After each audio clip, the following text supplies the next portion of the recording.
Buonasera da Sicilia 24, questi titoli del nostro telegiornale.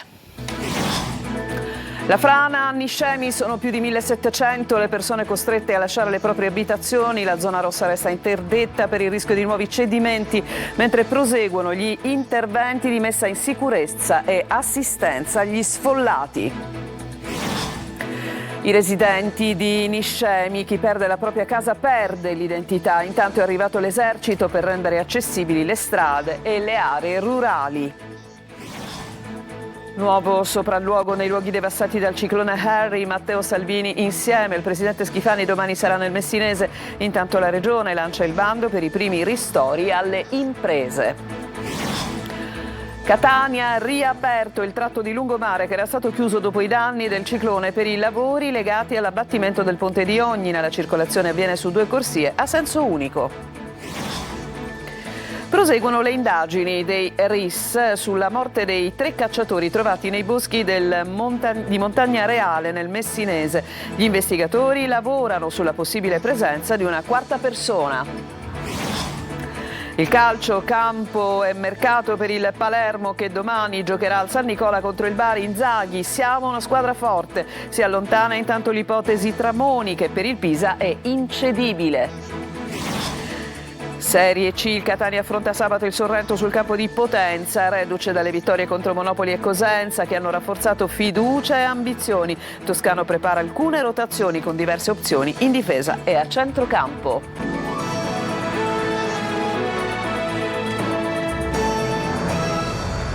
Buonasera e ben trovati da domenica a Niscemi, luogo sfregiato da un'imponente frana. C'è una zona rossa da cui gli abitanti sono dovuti scappare per sicurezza. Le nostre telecamere sono potute entrare scortate dai vigili del fuoco.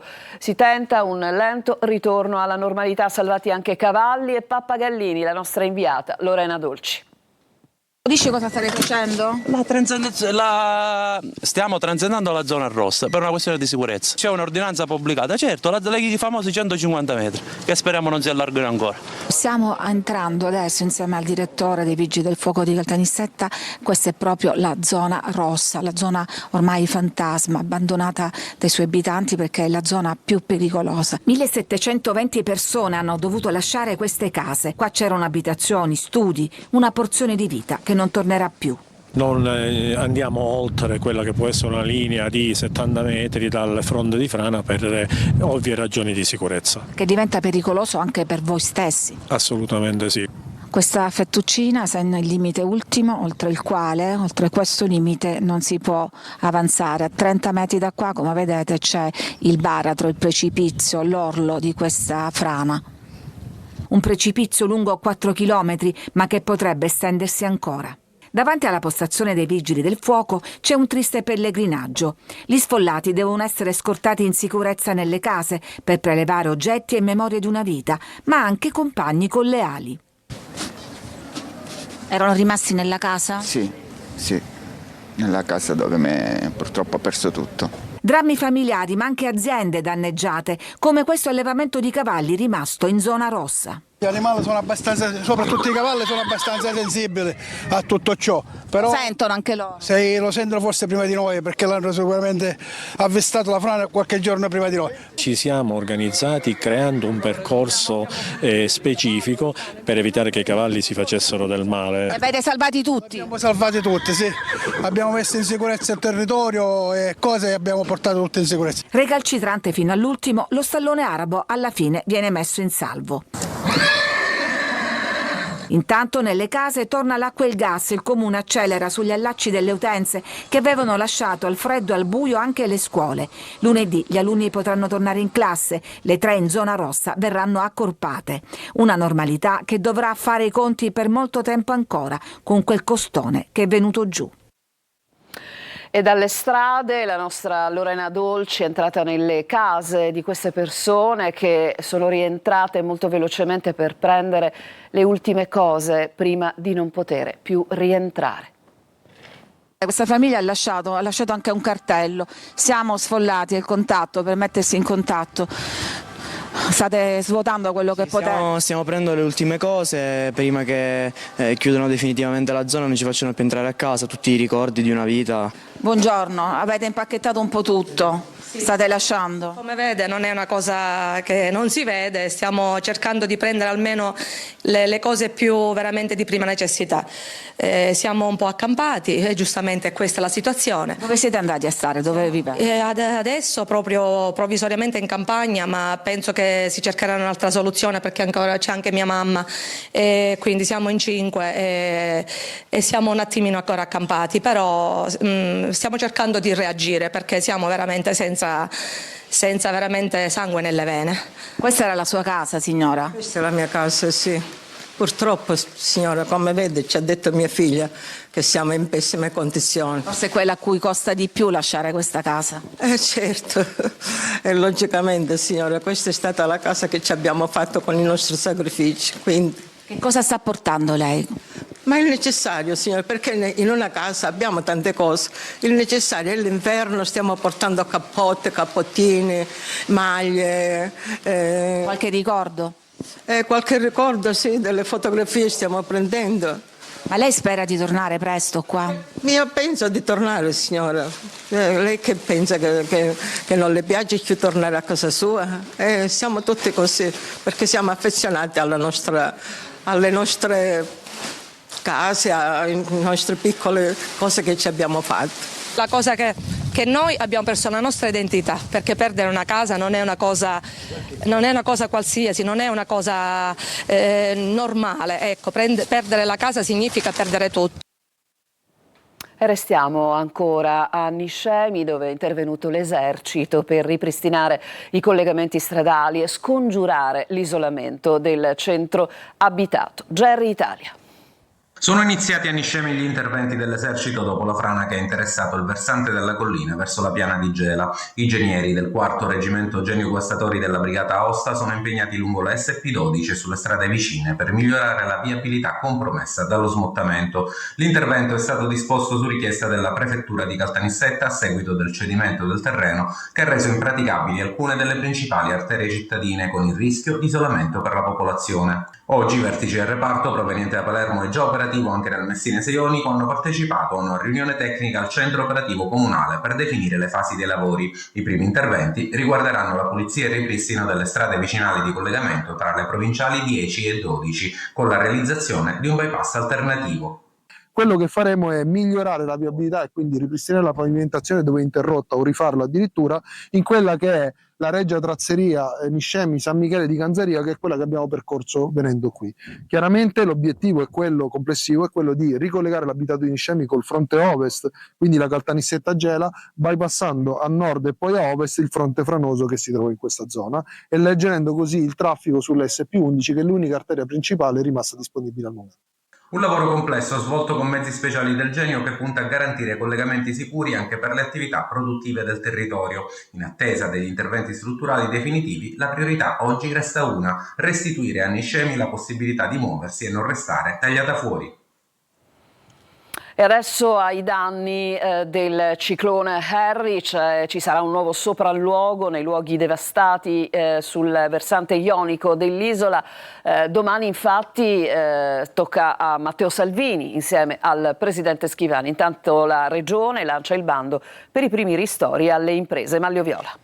Dopo la Presidente del Consiglio Giorgia Meloni, in Sicilia arriva anche Matteo Salvini. Il Vice Premier e Ministro delle Infrastrutture si recherà prima a Melito di Portosalvo in provincia di Reggio Calabria, poi effettuerà un sorvolo sulle zone costiere di Calabria e Sicilia, quindi con il medesimo elicottero arriverà a Roccalumera per spostarsi poi a Furcisicolo e infine a Letojanni. Ad accogliere il Ministro ci sarà il Presidente della Regione Renato Schifani, che con lui effettuerà un nuovo sopralluogo istituzionale nelle località della costa ionica colpite dal ciclone Harry. Sarà presente anche il capo della Protezione Civile regionale Salvo Cocina ai sindaci del territorio. Intanto oggi la Giunta regionale di governo ha dato il via libera al bando per i primi aiuti alle imprese. Si tratta di 23 milioni di euro destinati ai ristori. La prossima settimana i danneggiati potranno avanzare le richieste all'assessorato attività produttive. Dell'erogazione si occuperà IRFIS. Vista l'urgenza e le condizioni in cui si trovano le aziende, non sarà richiesta né la regolarità contributiva né quella fiscale. Successivamente sarà avviata la cosiddetta fase 2, che prevede ulteriori somme sotto forma forma di crediti agevolati per il 40% a fondo perduto, la restante parte restituibile in 3 anni. Adesso andiamo a Catania, alle 18 è stato riaperto il tratto del lungomare tra Piazza Nettuno e Piazza Mancini Battaglia. Importanti novità per la viabilità in vista dell'abbattimento del ponte di Ognina. Tonino De Mana. Completati gli ultimi ritocchi, è stato riaperto al traffico alle 18 in punto il tratto di lungomare tra Piazza Nettuno Battiato e Piazza Mancini Battaglia, interdetto per i danni causati dal ciclone Harry e per i nuovi lavori che prevedono tra l'altro l'abbattimento del ponte di Ognina. 2 corsie ed unico senso di marcia con limite di velocità fissato a 30 km/h. Importanti novità per la viabilità, come spiega il comandante della Polizia Municipale Diego Peruga. Che si apre contestualmente il cantiere per la riqualificazione della zona. Quindi ci sarà un senso unico di marcia in direzione da Piazza Nettuno a Piazza Mancini Battaglia e non più il doppio senso come avevamo prima. Quindi invito gli utenti a prendere atto di questa nuova disciplina veicolare. Qualche disagio ancora ci sarà e noi invitiamo i nostri utenti, i nostri cittadini ad utilizzare correttamente i tratti stradali secondo la nuova disciplina.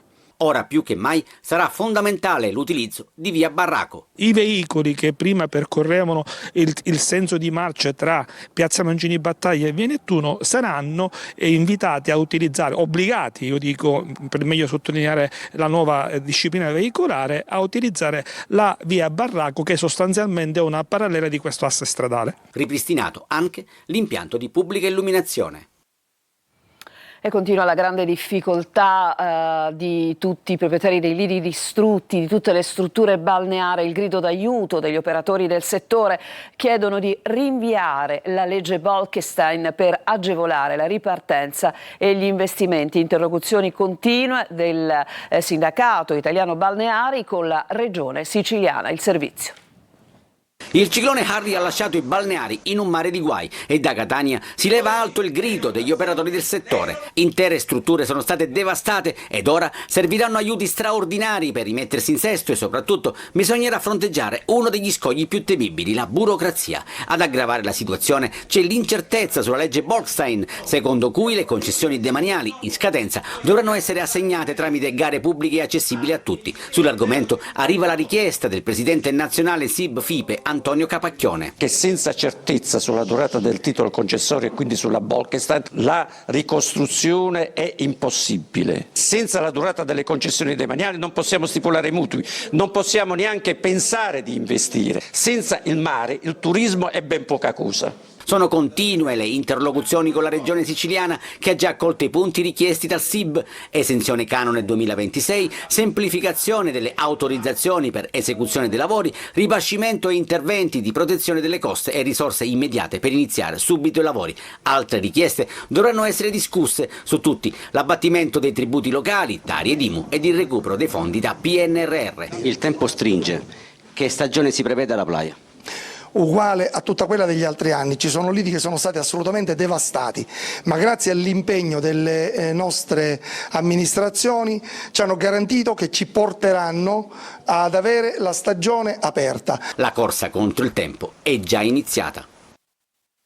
E andiamo alle agenzie, ancora risorse a stromboli per i danni causati dal maltempo, ma parliamo del maltempo dell'ottobre 2024, lo annuncia il Ministro per la Protezione Civile e le Politiche del Mare, Nello Musumeci, dopo la seduta di governo che ha deliberato l'ulteriore stanziamento di 11.135.000 euro a valere sul Fondo per le emergenze nazionali, necessario per il completamento delle attività di intervento e di ripristino. Salvatore Iacolino è stato nominato direttore generale dell'azienda ospedaliera universitaria Policlinico di Messina. Iacolino ricopre attualmente la carica di dirigente generale del Dipartimento regionale pianificazione strategica dell'assessorato alla salute ed è stato commissario straordinario del Policlinico di Palermo. Il provvedimento verrà adesso inviato all'Assemblea regionale per il parere della Commissione Affari Istituzionali. E noi adesso ci fermiamo, c'è una pausa e poi torneremo con la vicenda del triplice omicidio di Montagna Reale e continua il lavoro dei RIS. Torniamo tra poco.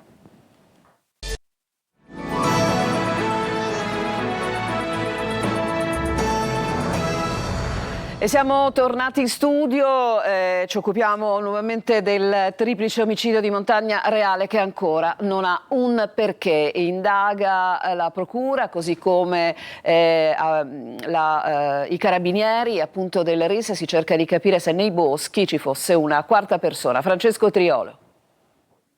Le indagini sulla morte dei 3 cacciatori avvenuta nei boschi di Montagna Reale prosegue senza sosta. Anche in mattinata, seppur con la pioggia e il maltempo, i carabinieri del RIS di Messina hanno effettuato nuovi rilievi lì dove sono stati trovati i cadaveri senza vita dei fratelli Denis Pino, 26 anni, e Giuseppe Pino, 44 anni, di San Pierniceto, e dell'82enne di Librizia Antonio Gatani, che si erano recati a caccia in quell'area boschiva incontrata Caristia, una zona frequentata da chi fa attività venatoria.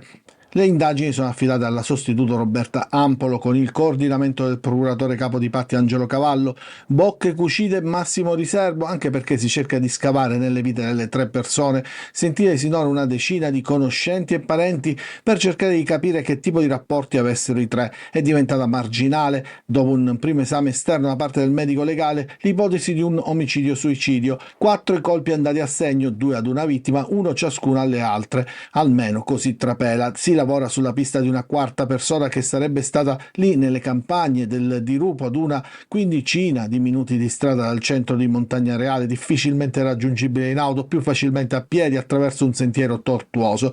Secondo i primi approfondimenti, i 3 sono tutti incensurati e senza apparenti legami con ambienti criminali, e ciò escluderebbe un regolamento di conti, e a quanto pare i fratelli non conoscevano l'altra vittima.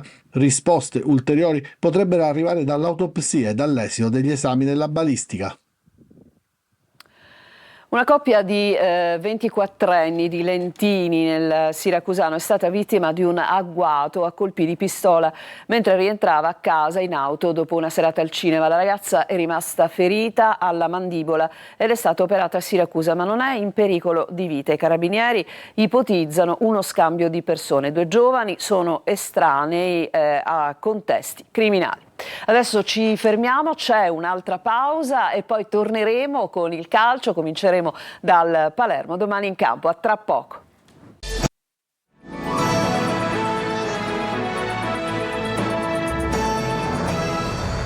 Siamo al calcio, campo e mercato per il Palermo che domani giocherà al San Nicola contro il Bari. Intanto si allontana la possibilità di Tramoni perché il Pisa lo ritiene incedibile. Marco Cullà. È vigilia di campionato. Il Palermo infatti domani giocherà al San Nicola contro il Bari, ma sono ore decisive anche per il calciomercato. Nonostante un pressing costante del club rosanero e un'offerta economica di rilievo, circa 6 milioni di euro, il Pisa ha alzato il muro per Matteo Tramoni. Il club nerazzurro avrebbe infatti deciso di togliere il giocatore dal mercato, considerandolo un pilastro inamovibile del proprio progetto tecnico. Fallito l'assalto a Tramoni, il baricentro delle trattative si è immediatamente spostato verso Cremona. L'obiettivo numero 1 è ora Dennis Jonsen, un profilo che la dirigenza ritiene funzionale e soprattutto più sostenibile dal punto di vista economico. Piace anche ad Inzaghi. Sullo sfondo rimangono vive altre piste come quella per Dani Mota del Monza e Pierini del Sassuolo. In vista del match di domani a Bari, consueti dubbi di formazione per Inzaghi, che sembra orientato ad accantonare l'esperimento dello spostamento di Segre sulla tre quarti.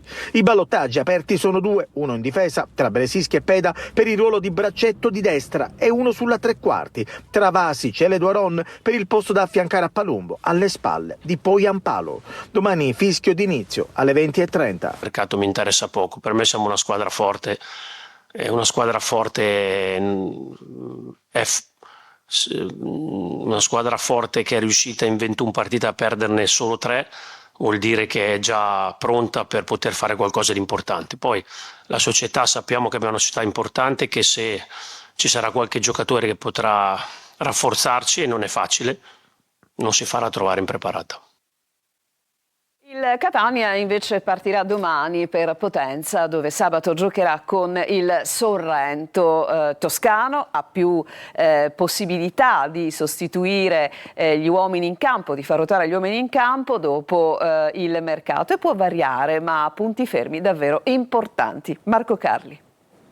Altra tappa del cammino, tutte importanti per dirla con toscano. A Potenza col Sorrento. Il Catania parte venerdì mattina, sabato alle 14:30 la partita. I rossazzurri sono reduci da 2 grandi iniezioni di fiducia, la vittoria di Monopoli che ha dato convinzione per le gare in trasferta e il dominio col Cosenza che ha ribadito l'infallibilità interna dei rossazzurri al Massimino. A proposito, l'unico pareggio casalingo è stato proprio con il Sorrento, prossimo avversario. È stata la squadra che ha pareggiato a Benevento, quindi ci vuole il miglior Catania sabato a Sorrento. Dobbiamo dare continuità ai risultati in trasferta dopo la vittoria di Monopoli, perché oggi il nostro percorso dice che in casa ci possiamo rimproverare poche cose, fuori casa qualcosa potevamo fare in più.